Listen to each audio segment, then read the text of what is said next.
Salut tout le monde, c'est Septimus Blex, ça fait plaisir de vous retrouver.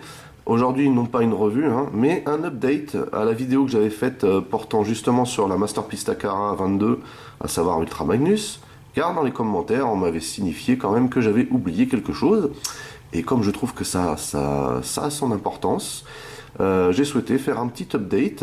Donc, en fait, ce que j'avais oublié, donc là on est en Alt Mode, comme vous pouvez le voir, ce que j'avais oublié, c'est cette partie ici, vous voyez.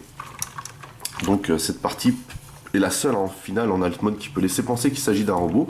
Et je vous avais dit justement qu'il valait mieux poser directement les voitures dessus que les faire glisser, parce que ici ça frottait énormément, vous voyez.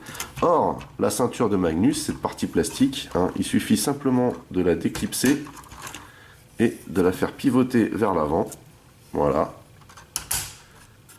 Voilà, c'est clipsé ici. Et du coup là on se retrouve avec un vrai plateau, donc on a toujours effectivement ici une petite charnière, mais c'est beaucoup moins gênant et surtout ça permet de mieux positionner les voitures, ce qu'on va regarder tout de suite, avec Sideswipe.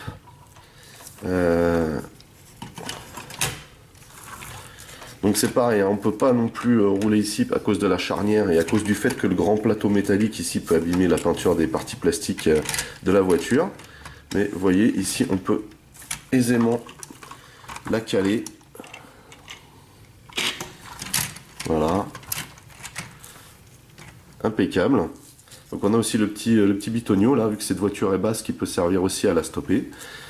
Voilà, donc derrière on peut mettre Wheeljack du coup, qui rentre impeccable aussi, qui va venir se caler là, ici, pour les roues avant, voilà, et les roues arrière se calent impeccable dans le petit creux qu'il y a là, voilà. Voilà, là ça passe impeccable et on peut tourner la cabine sans que ça touche. Vous voyez, c'est plutôt sympa.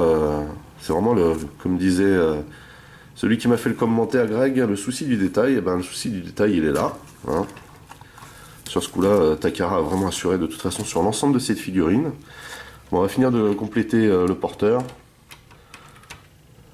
Alors, voilà. Alors, le problème, en fait, de la plupart des Masterpiece, c'est qu'on a des systèmes de transformation qui sont au ras des roues, en fait. Donc c'est un petit peu compliqué de les poser. Il faut savoir qu'ici, sur le porteur, donc on a des creux pour les roues avant ici, des creux pour les roues arrière là. Donc là, vous voyez bien que voilà, c'est l'un ou l'autre. On a aussi des graduations ici.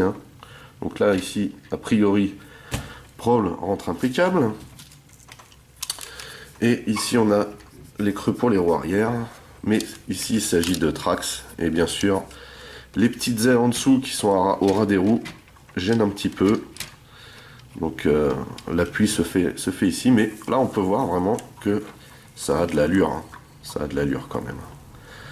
Pour quelqu'un qui souhaite faire un display comme celui-ci, bon je doute quand même, mais quelqu'un qui souhaite le faire, voilà, vous avez une énorme possibilité en Alt Mode. Et bien sûr, avec le petit détail qui avait son importance qu'on a pu voir ensemble. Voilà, bah écoutez, c'est tout pour cet update. Pour les nouveaux, n'hésitez pas à vous abonner à ma chaîne. Et pour les nouveaux et pour tous ceux qui me suivent, n'oubliez pas, vous pouvez lâcher des commentaires, partager, liker mes vidéos. Vous pouvez aussi checker mes autres revues Transformers, Masques, Micro Machines. En attendant, portez-vous bien et à la prochaine. Allez, bye bye.